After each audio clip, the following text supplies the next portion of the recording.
Can artificial intelligence replace God? That question may sound provocative, but in an age when we turn to algorithms for answers, guidance, and even comfort, it matters deeply. Artificial intelligence can answer questions, but it cannot answer prayers. It can organize information, but it cannot offer revelation, covenant connection, or divine truth. In this message, I explore how to hear God's voice clearly in an age of artificial intelligence, and why that distinction matters more now than ever.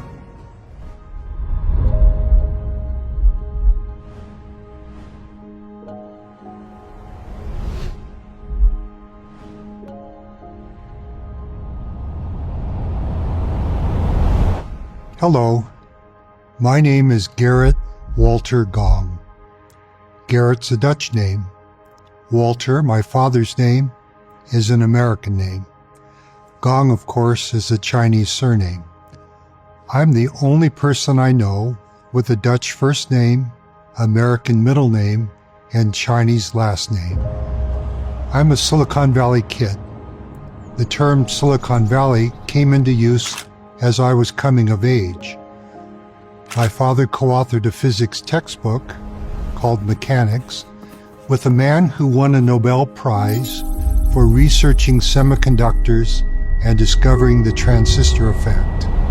In fact, Moore's law that semiconductors on a silicon chip double every 18 to 24 months and their applications helped make Silicon Valley Silicon Valley. My father, Professor Walter A. Gong, was a compassionate and brilliant educator. He spent his life developing models that emphasize agency, responsibility, and the divine potential of every individual. His perspectives taught me to see our roles, knowledges, and experiences as sacred, relational, and interconnected. During my U.S. State Department days, I was part of the team that helped Secretary George P. Shultz research and write the shape, scope, and consequences of the age of information. As I'll discuss later, today's 21st century concentrations of information, capital, and technology in AI make it powerful and impactful in unprecedented ways. Now I serve as a faith leader in a global Christian faith.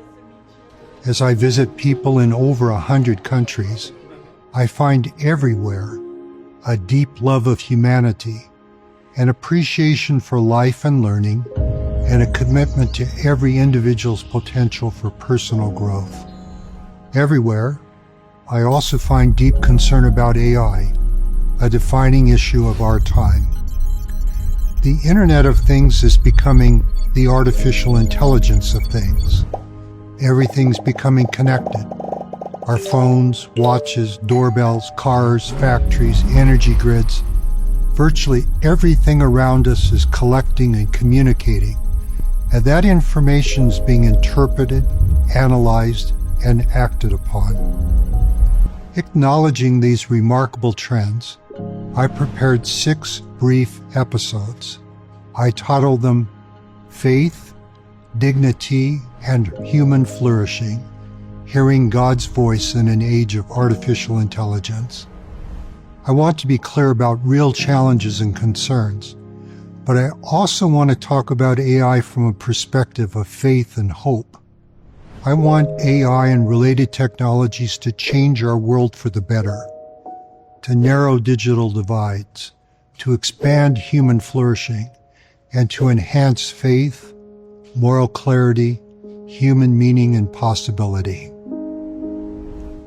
Currently, the generative pre-trained transformers we call AI refer to technology that uses algorithms to perform tasks typically associated with human intelligence or creativity, such as understanding languages, recognizing patterns, making decisions, and generating ideas. AI may function with substantial autonomy and in ways that humans cannot predict explain, or control with certainty. Today's AI combines sophisticated natural language query and response, advanced reasoning, and inventive patterns of algorithms that are learning to speak nature's language. AI can frame and iteratively solve challenging practical problems, what is called hill climbing. And AI can recursively write code. Imagine AI writing AI. These new AI capacities promise advances, but also disrupt established patterns in our work, social, and personal lives. In recent months, I've met with business and religious leaders, technology experts, academics, policy specialists, media, and government officials in Silicon Valley, as well as in Istanbul, Rome, Salt Lake City, Athens, locations that represent faith and religious tradition. We're grappling with AI's increasing capacity and the fundamental issues these new capacities raise. Here are just some of the many concerns advancing AI invites us to consider. Can safe and ethical human-centric AI create opportunity and employment and education for more people in fair ways? Can safeguards and benchmarks help AI be accurate, honest, and respectful as it portrays all individuals? As AI mimics voices, generates images, and produces narratives, it blurs the boundary of real and unreal, true and untrue, enduring and fleeting. How will we discern deep fakes? How will we decide what things generated by AI are appropriate and inappropriate? What principles and values should guide human relations with AI, especially as pervasive AI agents access personal information, affect privacy, determine workflows, and interact as information sources, counselors, and companions? What business models and societal values will define which AI companies and models thrive? Who will be able to access AI? With what content? At what cost? As AI becomes more capable, how do we preserve and promote divine principles of work, moral agency, accountability, and personal growth? If, as some predict in the coming 2 to 5 years, AGI, artificial general intelligence, or even ASI, artificial superintelligence, surpass human capacities for many tasks, how will we define human dignity and worth? And because the race for AI superiority increases polarization, contention, and competition among individuals, corporations, and countries, how can we preserve peace, unity, and community? As someone who has worked for years at the intersections of faith, learning, and global policy, I see artificial intelligence not only as a massively consequential technological development, but also as a profoundly significant moral opportunity to reflect on who we are and to determine how we act in today's world. In this transformative era, I invite us to remember signpost truths. As children of a loving God, we possess moral agency and the capacity for covenant community. We're responsible and accountable for our choices. Our choices shape our judgment, character, and personal growth. We each have divine worth and dignity. Compassion and integrity are hallmarks of human trust, and for believers, manifest the way, the truth, and the life offered by discipleship in Jesus Christ. When we truly understand who we are, we can approach AI and other new technologies with greater confidence, purpose, and wisdom. 3 gospel-centered guideposts can guide our personal use of AI. First, rely on the Spirit. Let technology support, not supplant, revelation, personal study, and covenant living. There is no substitute for studying it out in your own mind and feeling the Lord's spiritual confirmation in your heart and mind. Second, practice wisdom. Apply wise judgment informed by doctrine and our own lived experience. Third, choose trusted sources. Anchor understanding in Scripture, prophetic counsel, and reliable information. I'm inviting us to be thoughtful and intentional about our use of AI as a tool on our journey of discipleship. On a piece of paper, please write artificial intelligence at the top, opportunities on the top left, and challenges on the top right. Consider your AI opportunities. Where and how might AI help you and those around you? Challenges. Where could AI detract or limit you or those you care about? Learning, organizing, connecting. How can AI be a positive or negative influence in your personal choices and relationships? I want to discuss how AI affects our 4 basic relationships: with deity, thou; self, I; society and others, they; natural world and environment, it. Thou, I, they, it. Each relationship is core, and AI affects all 4.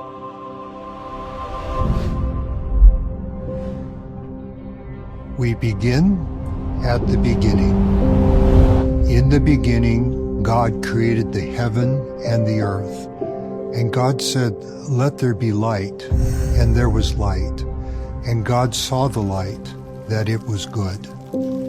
You may or may not consider yourself spiritual or religious, but each of us have personal moments of reflection, reverence, even transcendence. We feel present. We feel purpose and connection. This occurs in part because all things denote and bear record of their Creator. Put another way, God is God. Some talk too glibly about AI becoming God or godlike AI. Even if AI training changes, or if we achieve AGI, artificial general intelligence, or ASI, artificial superintelligence, we know reasoning, even superhuman reasoning, has limitations. Man is not, and certainly divinity is not, defined solely by reasoning. AI is not and cannot be God. AI can answer questions, but it cannot answer prayers. It may organize thoughts, but it cannot offer covenant relationships or blessings. Platforms and technologies cannot substitute for authentic, divine, and human connection. Humans source AI training data. Humans inject and align AI moral and ethical principles. No wonder we notice human biases, assumptions, and values in AI answers and AI personas. Perhaps reflecting our human zeitgeist, AI models sometimes reflect the will to power, sycophancy, narcissism, bias, deceit, self-preservation. Through it all, we know artificial intelligence cannot replace revelation or generate truth from God. AI is math, and math is not conscious or alive. God is our ultimate reality. He is perfect, compassionate, and omniscient. He never hallucinates. He never makes things up. He always tells the truth, and it is the truth.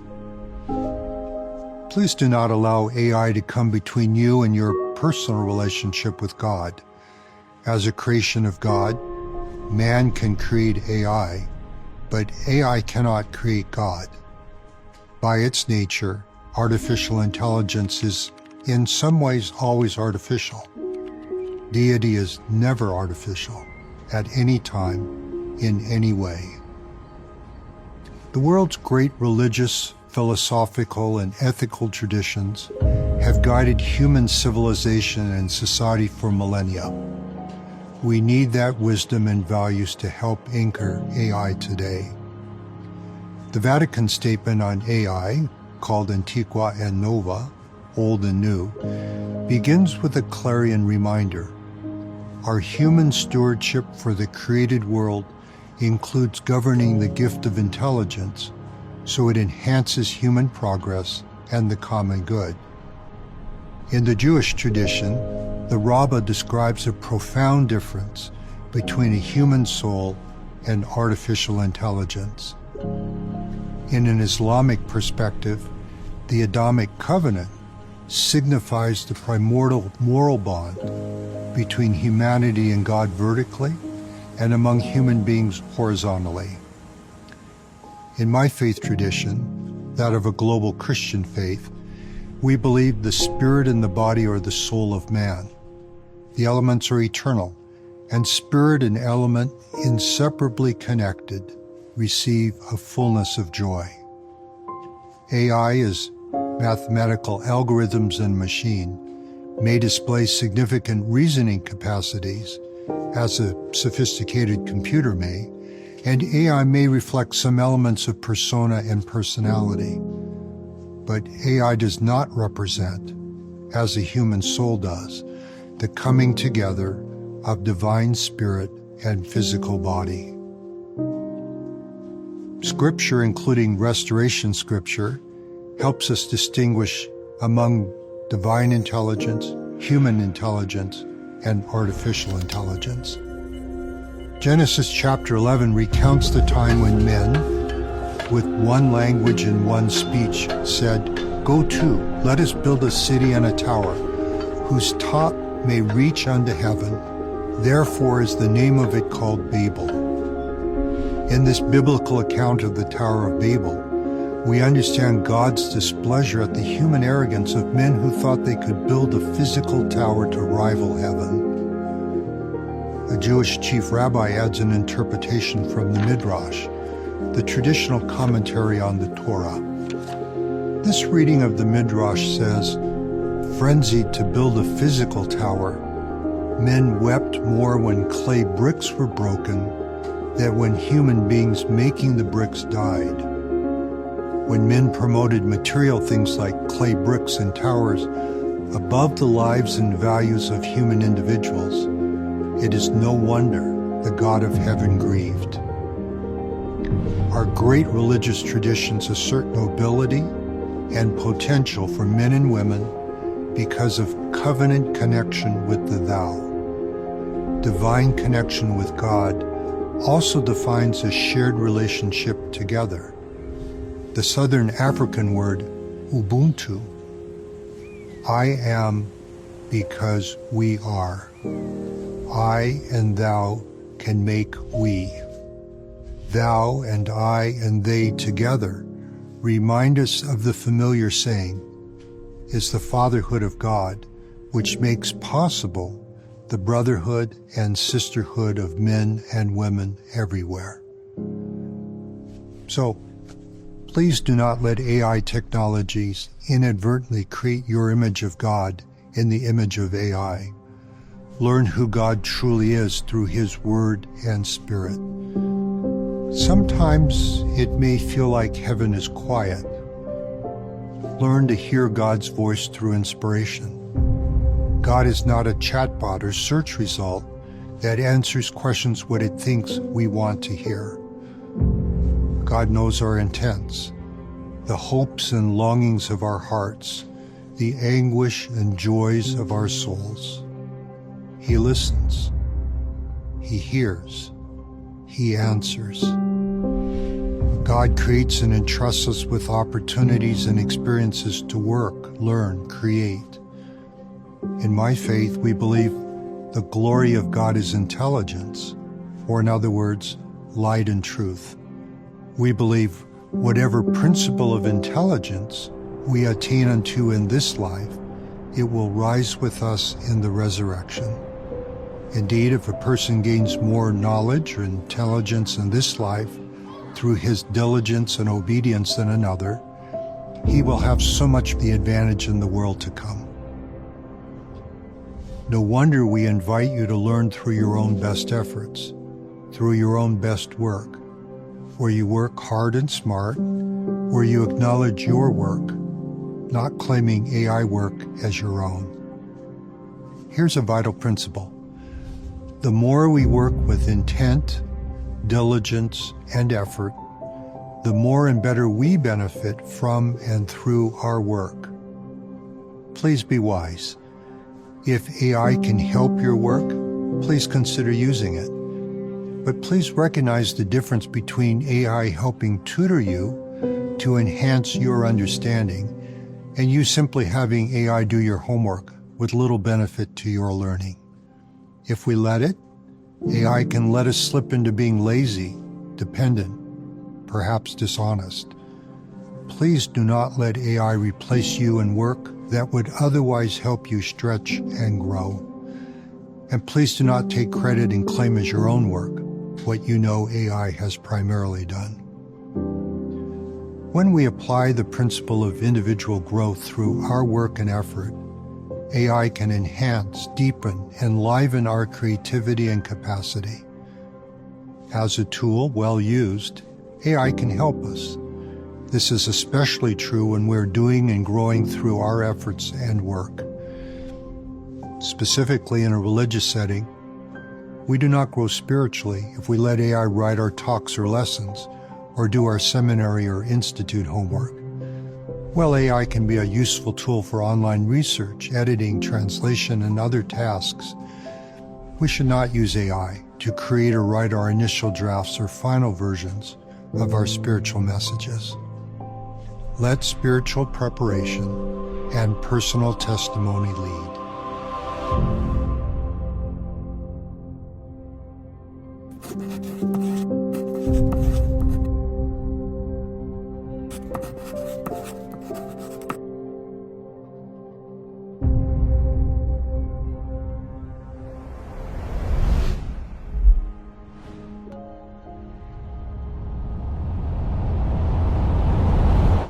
Our relationship with self, I, represents our divine and human identity. Naturally, we take pride and find meaning in our work. Yet as AI becomes increasingly capable, we may need to rethink purpose and meaning in human work as AI displaces some jobs and as AI opens many new work opportunities. For a long time, we've defined ourselves on what human beings can do that machines, even intelligent machines, cannot do. Yet as artificial intelligence makes some forms of intelligence a kind of commodity, we're challenged to redefine ourselves beyond intelligence. We can place greater emphasis on what really makes us human, enduring characteristics such as faith, compassion, love, humility, empathy, forgiveness. Do you like to play games like tic-tac-toe, chess, or maybe Go? If you go first and know how to play, you can always win or draw a game of tic-tac-toe. If you go second and know how to play, you can always tie a game of tic-tac-toe. This is because tic-tac-toe has limited moves. We call it a solved game. Good players can always win or draw. Chess, of course, is more complicated than tic-tac-toe. In chess, each side has 16 pieces and a seemingly infinite number of moves in any situation. Named for estimates done by Claude Shannon, the Shannon number says there are 10, followed by 120 zeros, possible moves in chess. This assumes about 30 legal moves per position and a typical chess game of about 40 moves. With so many possibilities and complexities, many assumed chess would never be a solved game. We thought human skill and strategy would always dominate chess mastery. That was until a powerful computer called Deep Blue was programmed and trained to play chess. In 1997, under tournament conditions, Deep Blue defeated the then reigning human chess champion of the world, a Russian grandmaster named Garry Kasparov. The Deep Blue computer won 3.5 games to 2.5 games, where 0.5 indicates a draw. How? Deep Blue test played millions of different positions over days and hours without needing to rest. Deep Blue was never surprised or psyched out. Also, Deep Blue learned to play a specific individual, Garry Kasparov. Deep Blue knew every game Kasparov had ever played, even how he used specific pieces like bishops. Deep Blue learned to beat Kasparov. Sophisticated and complicated in its own way, Jeopardy is a game of memory and inventive analytical skill. A Jeopardy game draws on hundreds of categories and questions: history, literature, geography, even quirky questions like name the U.S. states whose names begin with the letter C, and arrange them in order according to the per capita gallons of ice cream their citizens consume in presidential election years. That's supposed to be a joke. Jeopardy also includes speed and timing, and therefore nerves. In 2011, Watson the computer defeated Ken Jennings, one of the winningest human Jeopardy champions of all time. Jennings noted Watson, unlike a human, never hesitated, never doubted, and never flinched before pushing the answer button. This reality raises a profound question. When and where should humans be in the loop, with time to pause and reflect before we allow AI to push some buttons? A third game thought insoluble was Go. In the game of Go, players alternate placing either black or white pieces on a board. You win Go by encircling your opponent's pieces. 2017, the AlphaGo program, Google DeepMind AI, beat the world's Go champion, a man named Kudya, 3 times in 3 games.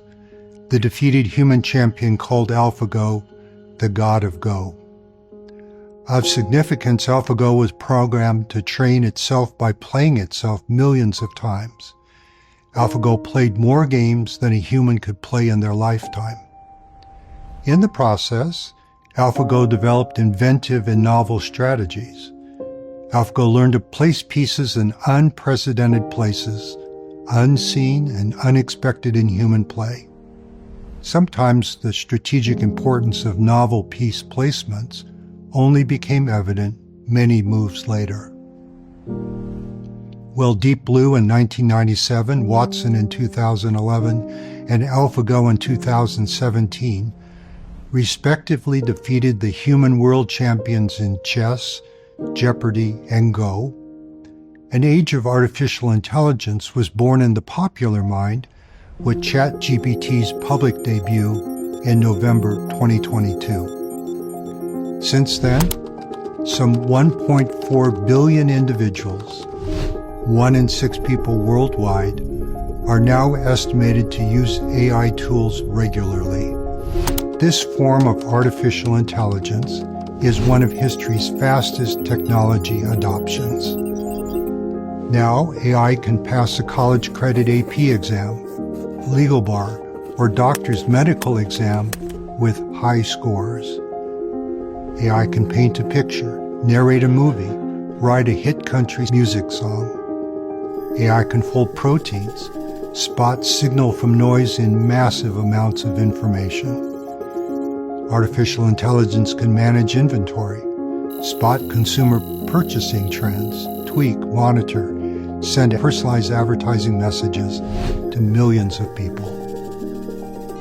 Some want AI advice on matters of human judgment and interest, including things of the heart. But in it all, please begin by knowing God's plan for you. You are not a random data point in an unfeeling algorithm. You're a beloved child of God, a child of the covenant, a disciple of Jesus Christ. Your eternal worth is not calculated by likes, trend lines, or predictive analytics. No machine can measure your divine potential. Each individual matters. All of us are unique. If we're not careful, we may inadvertently allow algorithms to define us. Research shows some people overtrust AI. This is because we may think a chatbot knows more about the world than we do, or because we may think a chatbot does not have human problems. Technology cannot tell us who we are or what we should do. Our individual moral agency means we can choose, with God's help, our path and priorities. God invites us to act in faith, choose wisely, and grow through lived effort and experience. With God's help, we can chart a path of personal growth and discipleship that algorithms will never fully comprehend. Let AI inform, but you decide with the Lord. Your identity and your agency are sacred.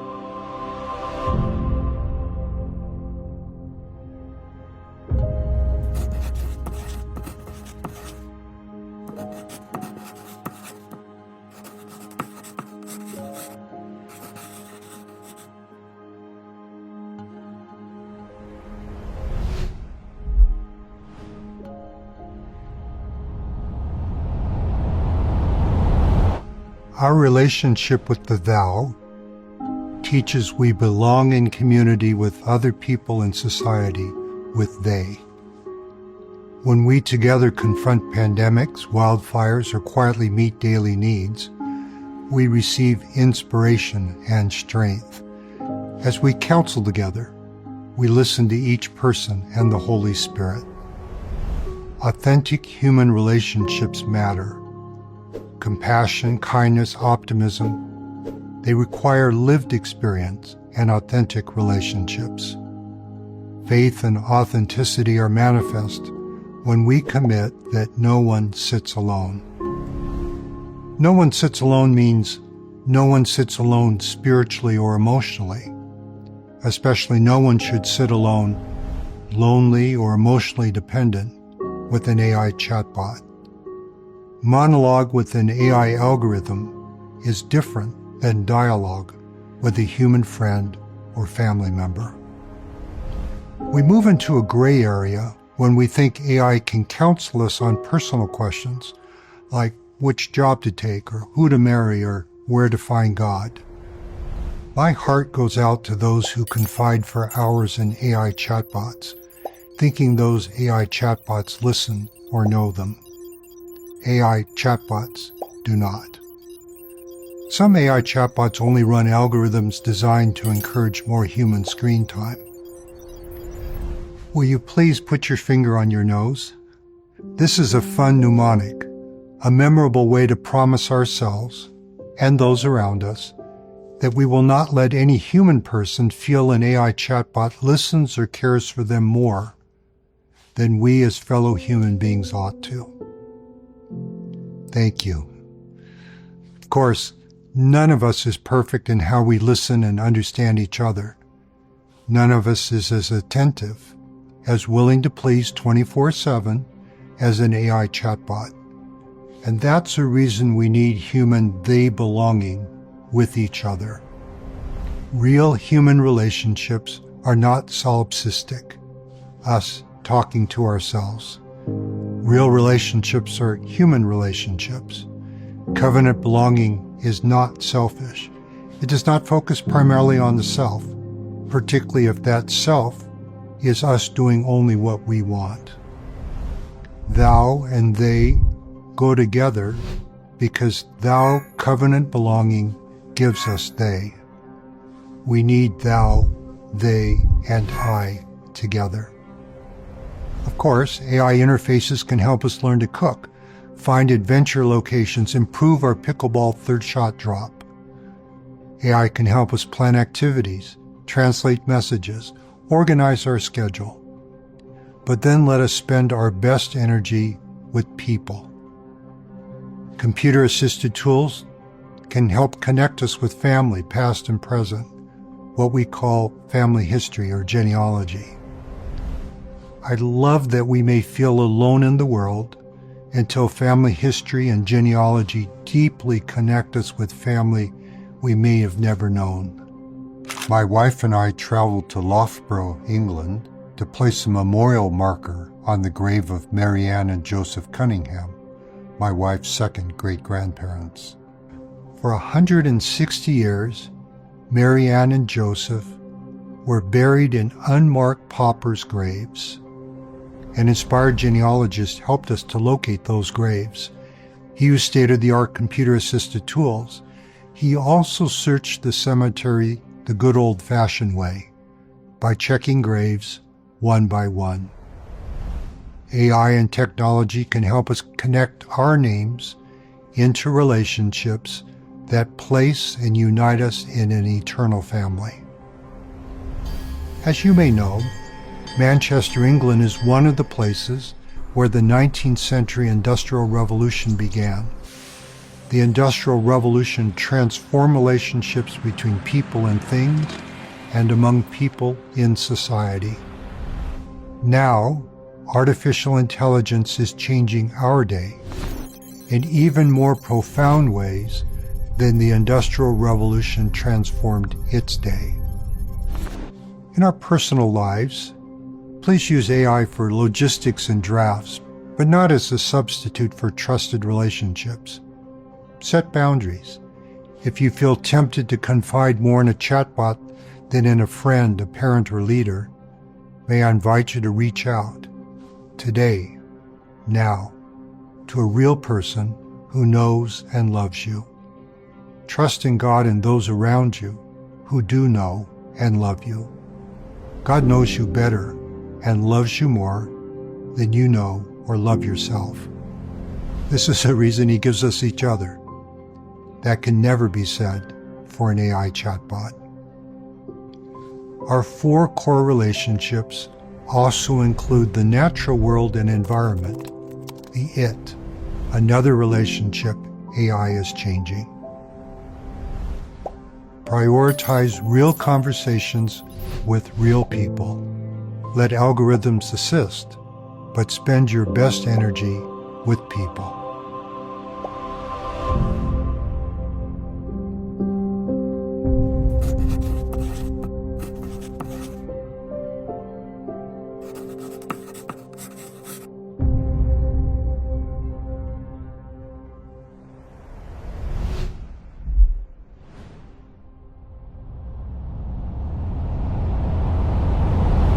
Beautiful locations like this remind us that in the beginning God created the heaven and the earth. And God saw everything that He had made, and behold, it was very good. Beauty, order, and purpose in God's creations witness His love and inspire our reverence. They invite wise stewardship. In our natural environment, we are organically enmeshed with nature's times and seasons, recurring cycles of day and night, ebbs and flows of life, death, rebirth. Yet unless we're careful, we can lose covenant connection to the natural world in today's modernity of artificial conveniences and comforts. In southwestern Utah are the Parowan Mountains. North of Parowan City, the Parowan Gap, a 500-foot deep, 3-mile-long pass, links the Parowan and Cedar Valleys. A Parowan Gap placard describes the connections of the Hopi tribe with the Parowan Gap this way. The Hopi people entered into a sacred covenant with Masa, the earth guardian, declaring their responsibility to be preservers, protectors, and stewards of the earth. In accordance with this covenant, ancestors of the Hopi people, or people of long ago, migrated through the Parowan Gap to Hopi, the spiritual center of the earth. The petroglyphs here testify to the fulfillment of their covenant with Massa. Recently, my wife and I traveled to a national park known for its certified dark sky starry nights. What is called a Bortle scale measures light pollution. A Bortle scale class 1 is the darkest night sky. A Bortle scale class 9 is the brightest night sky, meaning most light polluted. We were in a Bortle scale class 1 or 2 area, very dark and very clear on a moonless night. We put away our phones, roasted marshmallows as the sun set, and watched the Milky Way through the night. The Milky Way is the stuff of myth, marvel, and mystery. Don't you love how every culture and people tells their own story of the Milky Way? In Chinese, Milky Way is Inghe, the Silver River. In Belarusian, Estonian, Finnish, it is the Way of the Birds. Some call the Milky Way the Road to Santiago. In Cherokee, it's the way the dog ran away.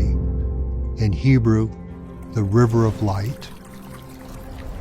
IMAX James Webb Space Telescope images project even deeper in space what the Hubble telescope deep field images earlier showed.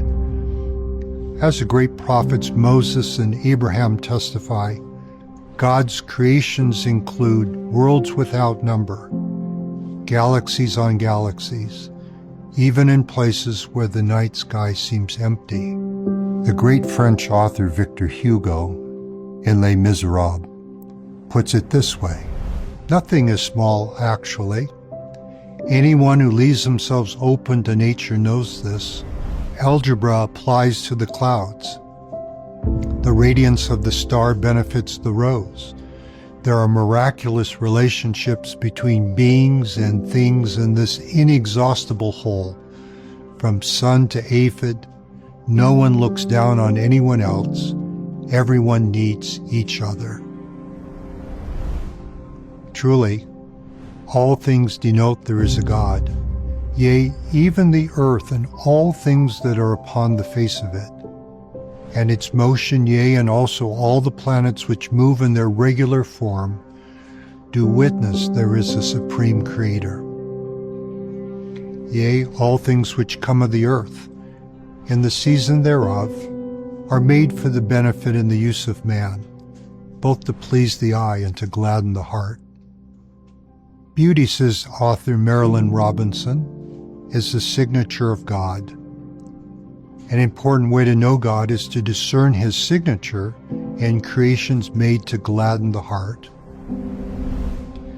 Imagine you are preparing for a wilderness hike. You light a single candle as you assemble your maps, food, sleeping bag, tent, and so on. Because of the light in the room, you do not notice the candle. Now imagine you turn off the light in the room. Now the candle shines clear and bright. It illuminates the room. It was not that the lit candle was invisible before. It was that the room's artificial light obscured the lit candle's natural light. Some ways, we need to be in nature, away from the artificial light and the artificiality which crowds so much of modern life. There we can see God's light, not as a single candle, but as E.B. White put it, as the combustion of stars. Digital screens can serve us, but they can't substitute for the testimonies of nature and the natural world. AI cannot replace sunlight, wind, and natural wonder. Digital exchanges are at best a poor substitute, or at worst a counterfeit, for what we live through our senses, hearts, and minds. Our physical and spiritual senses and abilities are God-given, in part so we can experience time, space, and physicality, including the stunning revitalizing beauty of our physical world and environment. As the race for AI compute intensifies, many express concern for the natural resources AI consumes and AI's impact on our environment. AI queries often consume more compute time and energy than traditional computer operations. AI data centers require significant amounts of land, electricity, and water. The intricate supply chains needed to build AI systems also tax our natural environment. These include the mining, refining, processing, and cleaning rare earth minerals and other elements and components on which AI systems depend. Also, demand for AI services continues to increase, so we need to approach the expansion of AI infrastructure with wisdom and concern for our natural world and environment. Beyond these impacts on our natural environment, we need continually to ask about how we allow AI to influence our personal, inner environment and the environment we create around us. Studies estimate that U.S. adults average 5 to 6 hours a day on our phones, computers, and televisions. Teenagers spend 8 to 9 hours a day engaged with their screens. We know excessive screen time can contribute to depression and anxiety. Overdependence on social media and artificial intelligence can damage self-esteem, confidence, and contribute to mental health challenges. Excessive screen time also comes at a high opportunity cost. Imagine all the things we could do with that time. So, as the saying goes, please make time to touch grass. If you find you're more comfortable on your phone than with people, or that it's keeping you from the delight, serendipity, and spontaneity inherent in God's nature, now's a good time to change. Find again the serenity, calm, and assurance that comes when we re-immerse ourselves in the order and beauty of creation. Let quiet, natural places put our daily personal concerns in perspective. Watering a plant, nurturing a garden, they can restore equilibrium. It can uncrowd an apartment. It can unclutter a mind. Watch the leaves dance with the first kiss of light. Pause as the sun paints the clouds with God's palette. Listen to the stories the constellations tell as they wheel through the expanses of the heavens. It takes conscious effort to slow down. God's goodness can enrich our souls. Today's noisy, cluttered, polluted world can make it hard to be still and know that I am God. We curate life to be insta-perfect, even though we know insta-perfect is neither insta nor perfect. Only when we turn off the kitchen fan do we remember how noisy it is. Sometimes slowing things down, those things that matter less, helps us find the things that matter most. In an age of AI, what tech insiders warned earlier is even more true now. If you're not paying for the product, you are the product. Many social media and AI algorithms optimize for online use, sharing, and monetized advertising profit. Money-driven apps can foster suspicion, division, and depression. Also telling is that the tech gurus, who most understand the tech, protect their children from excessive social media use. When I can't get out to hike, I sometimes curl up with an actual hardcover book, like the journals of John Muir, one of America's great conservationists. This great naturalist helped champion Yosemite as one of the first U.S. national parks. Here's a Muir journal entry from 23 June from his book, My First Summer in the Sierras. Quote, quote, "Oh, these vast, calm, measureless mountain days, inciting at once to work and rest, days in whose light everything seems equally divine, opening 1,000 windows to show us God. Nevermore, however weary, should one faint by the way who gains the blessings of one mountain day. Whatever his fate, long life, short life, stormy or calm, he is rich forever." Can we use AI to deepen experience with nature? Yes. A chatbot can suggest hikes, parks, seasonal activities. It can create a nature scavenger list. It can identify plants or insects. But the real exploring happens when we go exploring. Step outside digital reality into physical reality. Be spiritually present in the moment. Invite friends or family, but put your device away. When we step outside, we step into God's classroom. Nature teaches patience as seeds grow, humility as storms pass, and joy as sunlight warms the earth. These lessons are not downloaded, they're lived. As we reverence in and care for creation, we honor the Creator. Every breath of fresh, crisp air can spark gratitude. Intentionally choose moments that gladden the heart and lift the soul. Technology can inform us, but without the Spirit, it cannot transform our nature or our being. Let us wisely use AI and technology tools to deepen faith and spiritual understanding, strengthen relationships and families, and instill reverence and gratitude for God's creations.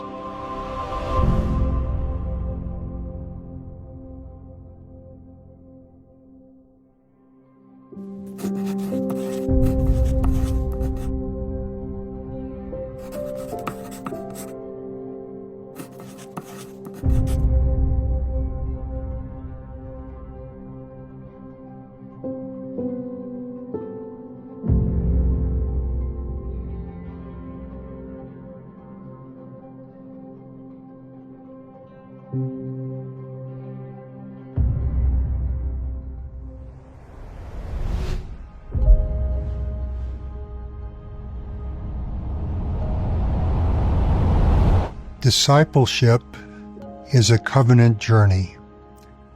AI is a tool. When we rely on the Spirit, practice wisdom, and choose trusted sources, technology can help us deepen our relationships with God, thou, self, I, others, they, and the natural world and environment, it. In our conversation, I invited us to first set guidelines for how you will use AI so AI does not get between you and your personal relationship with God. Second, write down 3 truths about who you are: a child of God, a child of the covenant, and a disciple of Jesus Christ. Place them somewhere visible. Each time you see them, pause and remember. Third, send one thoughtful message that you write yourself, or visit in a personal and meaningful way a family member, friend, roommate, or neighbor. Fourth, spend meaningful time in nature. Silence your notifications. Offer a prayer of gratitude for the beauty and testimony of all the things that denote the natural order and the loving purposes of God, the great Creator. In a world of accelerating technology and artificial intelligence, may we never lose the divine intelligence that matters most, the voice of God. May we listen for His whisper amid the noise, love one another beyond algorithms, and steward creation and the environment with reverence. In conclusion, to chart our best future in an age of artificial intelligence, We need what the poet W.B. Yeats called our deep heart's core. Ultimately, neither in humans nor in AI can we promote the greater good simply by relying on do-not guardrails or constraints. Particularly at this critical juncture in AI capacity and potential, we owe it to ourselves to prioritize AI, which increases opportunities for what I call an AI gift of human possibility. An authentic AI gift of possibility can expand human agency and dignity, prioritize learning and enlarge human character, and empower individuals to find dignity, place, and purpose as each contributes to the greater good. I want AI to be morally grounded and to have a moral compass. I want AI which inspires and enables anyone, anywhere, to have the possibility to become anything. We should design AI to help give this gift of possibility to all. I close with a personal experience that illustrates anyone, anywhere, having the possibility to become anything. Recently, I visited the small island of Nevis in the Eastern Caribbean. Nevis is 5 miles wide by 7 miles long, 35 square miles, a nowhere dot in the ocean. I went to Nevis because I wanted to witness for myself the gift of possibility. I found on the small island of Nevis the home and birthplace of a man who changed the world. This individual shares his name with a hit hip-hop musical and with his face on the US $10 bill. I also found on the small island of Nevis a young schoolteacher. This schoolteacher proudly says a student from his island changed the world. This diligent teacher teaches his geography and Spanish classes, fully believing any of his students may be the next Alexander Hamilton. Anyone, anywhere, has the possibility to become anything. Everywhere I go, now to more than 120 countries and territories, I see human potential and possibility. With AI, we should promote human agency and enlarge human capacity. We want each individual to flourish as we contribute to the greater good, enlarge abundance, and share prosperity. It's why we need faith, moral agency and moral compass, and the gift of possibility in an age of artificial intelligence. May you discern with the gift of the Holy Ghost what is real and unreal, true and untrue, uplifting and not uplifting. With faith and righteous intent, please choose wisely to follow Jesus Christ. Work with faith, obedience, and diligence to become all you can become as a child of God. Trust and believe in God. May He bless you with every opportunity to learn and serve, with every good gift and enduring joy, I pray. In the name of Jesus Christ, amen.